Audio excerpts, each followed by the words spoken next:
Not only exist on Friday mornings at 9:45. Jon Mozes actually is a real human being who exists for the rest of the week as well, usually on a golf course.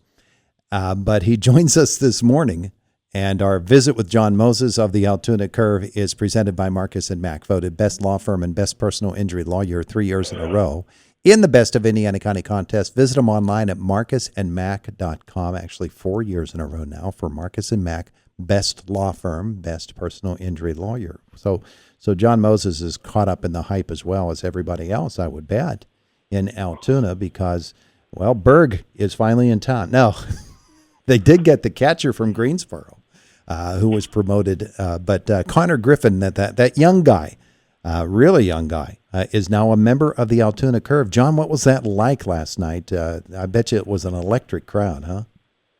It really was. It felt a little bit like a major leaguer on rehab. You know, when he's introduced as part of the starting lineup pregame, there was, sort of a bigger cheer from the crowd every time he went up to the plate. It was more than the typical response for, it's time for this guy to hit. So it was a really cool experience yesterday. And I was just so impressed by the whole experience around him, how mature he seems, how easily he handled all of the attention around him. It seems like this is the kind of guy that's built for this moment and this amount of interest that it seems like he'll generate. I'm interested in when he actually arrived in town, when he got to Altoona. I'm presuming that would have been on Monday before the game last night. So they had a chance to meet his teammates, field his way around the ballpark, take some BP and some fielding practice. What was that like when he finally was able to get out on the field and meet some of these guys, some of whom, of course, he's already played ball with down at Greensboro? Yeah, he drove Sunday night and Monday, about 7 hours, Greensboro to Altoona. He said it during his pregame media availability yesterday that he and Derek Berg pretty much drove together, like, their own vehicles, but, right one in front of the other. Mm-hmm. And I think that really helps, him get used to the new guys in the clubhouse because he's coming up with somebody that he played with in Bradenton this year, played with in Greensboro, Derek Berg. They're part of the same draft class. They both reported to Pirate City around the same time last summer.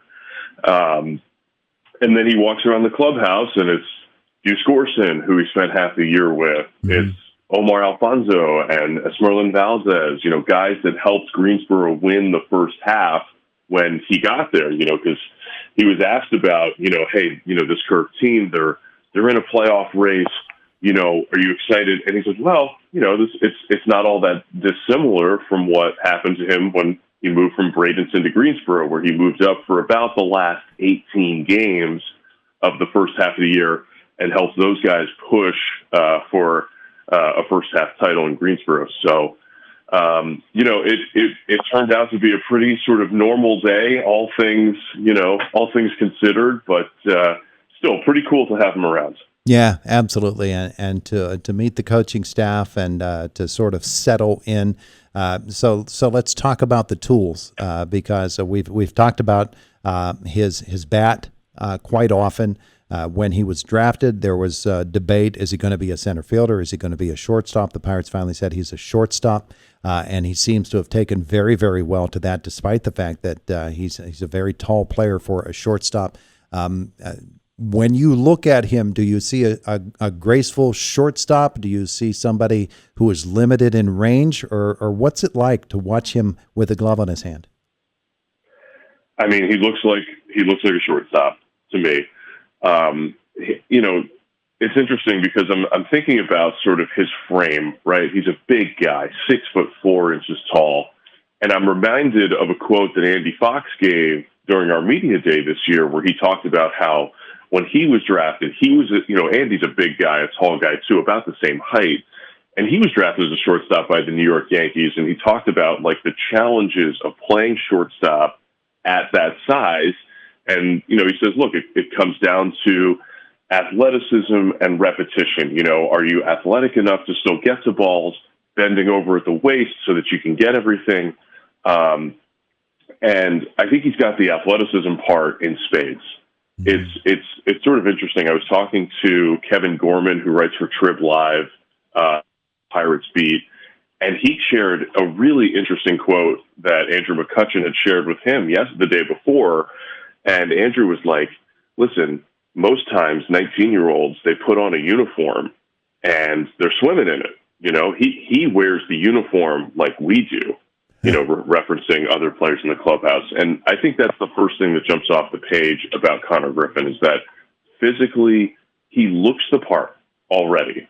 He's nice, you know, he just turned 19 in April, and he looks exactly what a AA player, to my eye, looks like. Yeah. So it's pretty incredible. It seems like he's going to stay at shortstop, at least for the time being, and I feel pretty good about his ability to improve in that area while he's with Altoona, because he's got two great infield instructors, Gary Green and Andy Fox, that'll work with him every day. Yeah, unlike Andy Fox, he does not have a Derek Jeter playing in front of him, competing with him for the job. There's none of that in the Pirate system.